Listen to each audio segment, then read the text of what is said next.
In this video, I will show you how to add some macro into your PERSONAL.XLSB file so that you can use it in any other workbook. You have three options. You can use macro recording, write your own script line by line, or just copy and paste some ready-to-use macro from some trusted source. I will show you the third option.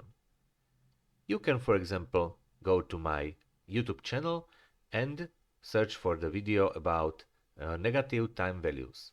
Here you can find some macro which I created for you, and let's try to use it in your PERSONAL.XLSB file so that you can use it in any other workbook.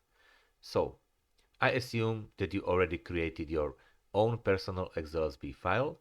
If not, then check my previous video and prepare your PERSONAL.XLSB file. Okay, now I will open also VBA environment, and here you can see the project PERSONAL.XLSB which I already created. Here you can find also some testing macro if you did some macro recording, for example, and now you can create your own module where you will use the prepared code.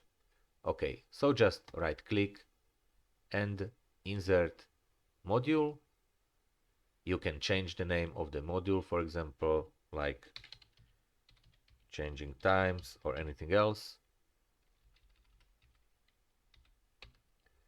It's up to you. And now you can copy and paste the code. Just Ctrl C, Ctrl V. And here you can see something wrong because the line is red colored, because there is a syntax error. Yes, because scripts stated here are using the characters which are not allowed in YouTube. So please make the correction in your code for symbols bigger and smaller. So now I will make it a little bit bigger. So use char for is bigger here, like this, and that's it, because otherwise it would not work for you.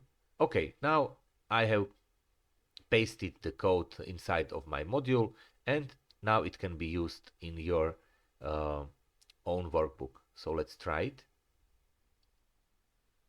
I prepared some small examples for working with hours, and I'm subtracting time B or A, and you can see here dates and times that are negative or too large show as hashtags. So you are not able to show standard or negative times. So now I will try to use my macro. So I go to the macros, and now you can see listed macros which I pasted into the module, and now I will convert this date to 19.4, which is used for Macintosh. Now you can see it's there, and this I can use in any other workbook when I have this PERSONAL.XLSB file created. And that's it.